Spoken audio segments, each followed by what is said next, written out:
एकदन्ताय वक्रतुण्डाय गौरीतनयाय धीमहि गणेशाय ভালচন্দ্রায় শ্রী গণেশায় ধীমহি।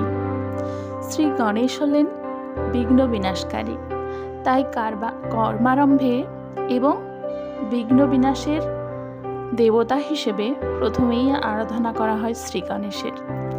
শ্রী গণেশ শিল্প ও বিজ্ঞানের পৃষ্ঠপোষক, জ্ঞান ও বুদ্ধির দেবতা।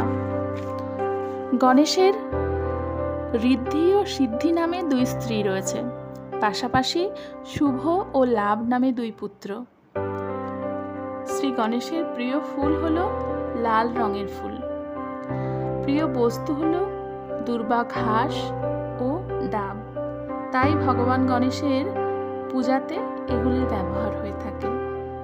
ভগবান গণেশ শুধুমাত্র হিন্দু ধর্মেই নয়, বৌদ্ধ ধর্মেও পূজিত হন। বৌদ্ধ ধর্মে গণেশ বিনায়ক নামে পরিচিত। তিব্বত, চীন এবং জাপানের মতো দেশে গণপতির পূজা খুব আড়ম্বরে করা হয়। গণপতিজির বড় কানের রহস্য কি জানেন? তিনি সবার কথা শোনেন, কিন্তু নিজের বুদ্ধি দিয়ে সিদ্ধান্ত নেন।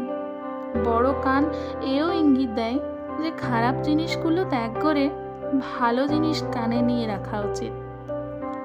গণপতিজির লম্বা কান দূর থেকে আসা কষ্টগুলোকে চিনে ফেলে, যার কারণে আগাম সংকটের কথা উনি জানতে পারেন।